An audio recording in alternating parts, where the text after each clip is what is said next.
Hey everyone, hi, it's Dan again.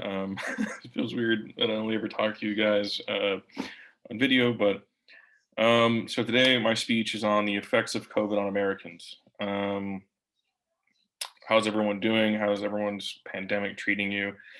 If you're like me, it's been good. Yeah, it's been bad. It's been interesting to learn a lot about yourself, and I think it's kind of unironically fun. If that makes any sense. All right, um, So what's been really good about it is you spend a lot of time at home now, not spending much money, and you look and focus on yourself a lot more, and maybe you focus more on your studies or your passions, whether it be gaming, learning about animal biology. Those are really good things to focus on right now. Some of the bad things that I personally have experienced during the pandemic is um, I eat out a lot more. Me and my housemates, we drink a lot more than we would when we weren't in a pandemic. Um, and I'm assuming that these things have also been going on for you guys while this has all been unfolding in this historical event that one day our grandkids will ask us, oh my God, were you there? And yeah, I was there.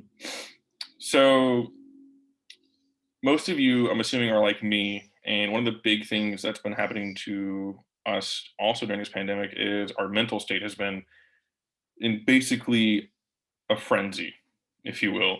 We're all worried about germs, and we're all like scared that, like, if we step outside for more than 5 minutes without a mask, I'm going to catch COVID and die. Not a fun thing to do. And it's good to know that the CDC has actually released a list of extreme isolation uh, symptoms that we've been dealing with. So, listing off from the CDC website: feelings of fear, anger, sadness, worry, numbness to people around you, um, frustration, changes in appetite, energy, desires, interests, difficulty in concentrating and making decisions, difficulty sleeping, or even possible nightmares, depending on how rough it's getting for you. Physical reactions such as gaining weight, losing weight, having rashes. If you have eczema, it will flare up, such as also headaches. Stomach problems is another big one that's happening. It's really, really, really, really not getting great. I know.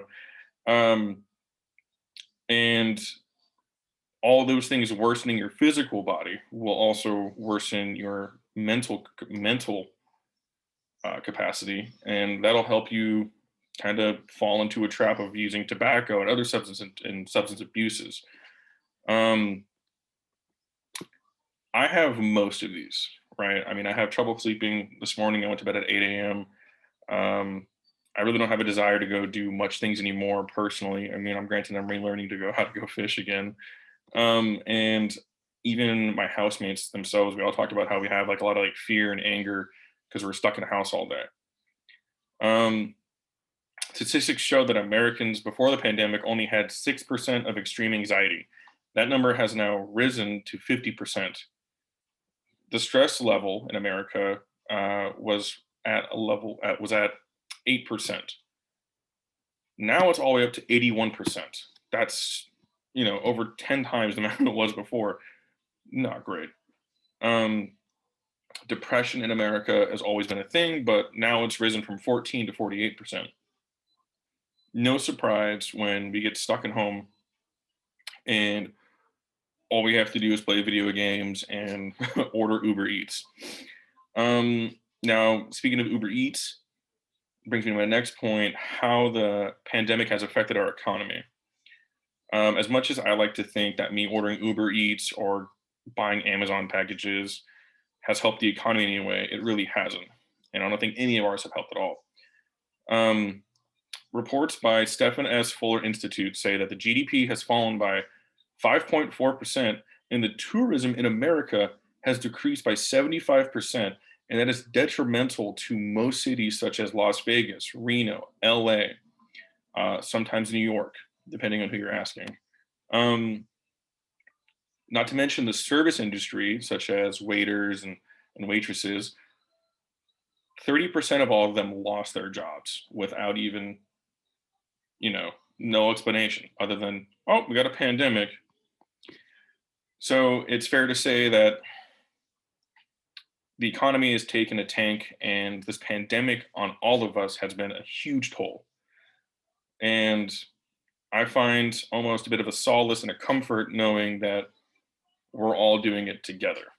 Whether I may never literally see any of you guys in real life ever, but I know that at some point we're all having the same problems and issues and dealings with all these stuff.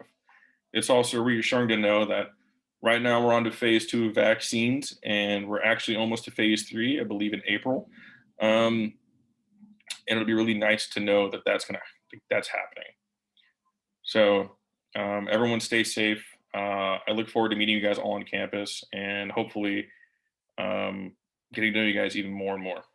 So stay safe, y'all.